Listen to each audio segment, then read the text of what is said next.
बहुजन समाज की हर खबर पाने के लिए सब्सक्राइब करें अम्बेडकर पीपल्स वॉइस और बेल आइकन दबाएं। सभापति महोदय, मैं आपका धन्यवाद देता हूं कि मुझे बोलने का मौका मिला है। इस कॉन्स्टिट्यूशनल अमेंडमेंट बिल के समर्थन में मैं खड़ा हूं। साथ ही साथ बहुत सी बातें भी मुझे रखनी हैं। हालांकि समय सीमित है, पूरी बात नहीं रख पाऊंगा, लेकिन मैं कोशिश करूंगा कि कम समय में अपनी बात खत्म कर दूं। मैं सबसे पहले जितने भी मानव, जितने भी राजनेता, जितने भी पॉलिटिकल पार्टी जिन्होंने सामाजिक लड़ाई को आगे बढ़ाया, मैं उनका धन्यवाद देता हूं और आभार प्रकट करता हूं। आज मैं कुछ देर पहले तमिलनाडु के नेता, बहुत ही सीनियर नेता TR बालू जी का मैं भाषण सुन रहा था। उन्होंने संघर्ष और किस तरीके से पुराने राजनेताओं ने, जो इस समाज में सबसे पीछे हैं, सबसे दबे लोग हैं, जो हजारों साल अपमानित हुए, उनके संघर्ष और उनको कैसे सम्मान और हक मिल सके, उसकी कैसे लड़ाई लड़ी गई। मैं कई माननीय सदस्यों का भाषण सुना। हमारे बगल में बैठी हैं सुप्रिया सुले जी, उनका भी मैंने भाषण सुना। वो कह रही कि सरकार से वो कंफ्यूज हैं, क्योंकि सरकार के एक माननीय सदस्य कुछ कहते हैं, दूसरे माननीय सदस्य कुछ कहते हैं। ये तो सदन की बात है सभापति महोदय।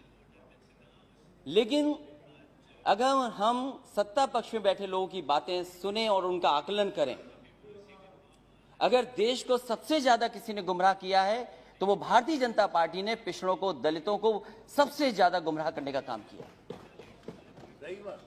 और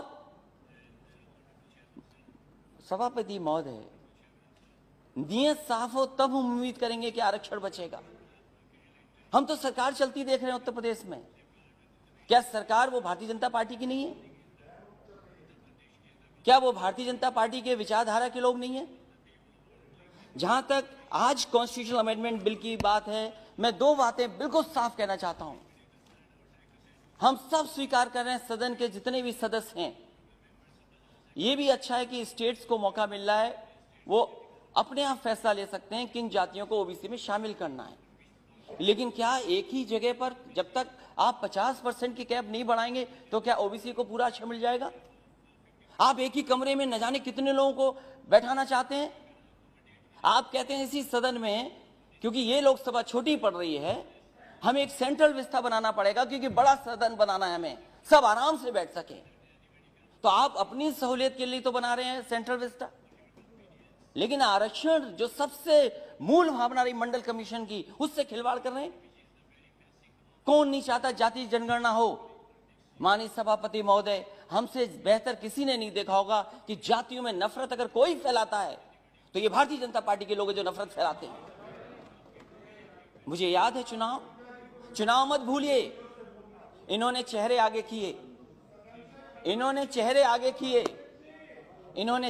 किए कि ये ओबीसी मुख्यमंत्री होंगे, ये ओबीसी मुख्यमंत्री होंगे, ये ओबीसी मुख्यमंत्री होंगे। लेकिन जब मुख्यमंत्री बना तो कौन बना? ये हर जाति के अंदर नफरत फैला दी इन्होंने। इसलिए हमारी मांग है सभापति महोदय, जब इतना कॉन्स्टिट्यूशनल अमेंडमेंट बिल लाया गया है, तो जो सबसे पुरानी मांग रही है कि सब जातियों को गिन लिया जाए। आज भारत में सबसे बड़ा मुश्किल काम यह है कि हर जाति ये समझती है कि मैं आबादी में ज्यादा हूं। हर जाति को एक दूसरे से कंफ्यूजन पैदा किया हुआ है कि आप ज्यादा हैं जाति में, आपका हक छिन रहा है, आपको जो हक मिलना चाहिए वो नहीं मिल रहा है। तो सभापति मेरी मांग है, इस समय जब इतना बड़ा फैसला सरकार ले रही है और जब इनकी सरकारी पिछड़ों ने बनवाई है, तो जाति के आधार पर जो कास्ट सेंसस है, उसके जो आंकड़े हैं कम से कम जारी होने चाहिए, क्योंकि सरकार ने हजारों करोड़ रुपया खर्च किया है। ये हमारे समाज की सच्चाई है कि जाति की सीमा के अंदर ही हम रह करके काम करते हैं, उस सीमा से बाहर नहीं निकल सकते। इसलिए जो सबसे बड़ी मांग हमारी है, एक तो आरक्षण की कैप बढ़ाई जाए, 50% से ऊपर किया जाए। वो सरकार स्वीकार करेगी कि नहीं करेगी? वहां के माननीय सदस्य जो पिछड़े और दलित बैठे हैं, वो शायद इस बात को मानते होंगे कि आरक्षण बढ़ना चाहिए। लेकिन अगर एक को पद मिल जाए, एक मंत्री बन जाए, 2 मंत्री बन जाए, शायद उससे पिछड़ों का भला नहीं होने वाला। भला तब होगा जब हम इस 50% की सीमा को और आगे बढ़ा दे, तब जाकर के हमें पिछड़ों का भला होगा। मंत्री बनने से भला नहीं होने जा रहा है।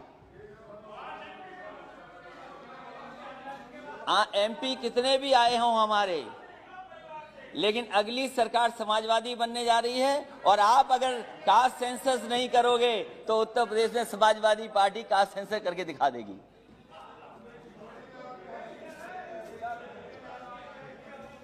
और वो नारा जो सोशलिस्टों ने दिया, सभापति महोदय, क्योंकि जब 50% से आगे की बात मैं कह रहा हूं तो वो नारा हमें याद करना चाहिए। सोशलिस्ट लीडर्स ने दिया कि सोशलिस्टों ने बांधी गांठ, पिछड़े पावे 100 में 60। और ये सरकार न भूले, आपको पिछड़ों ने ही मौका दिया यहाँ बैठने का। जिस दिन पिछड़े हट जाएंगे और दलित हट जाएंगे, आपका पता नहीं लगेगा कि आप कहां पर हो। इसलिए सभापति महोदय, हमारी 2 ही मांगे हैं कम समय में। एक तो सीमा बढ़ाई जाए, और दूसरा ओबीसी के कास्ट सेंसस के जो आंकड़े वो जारी किए हैं। बहुत बहुत धन्यवाद आपका। धन्यवाद।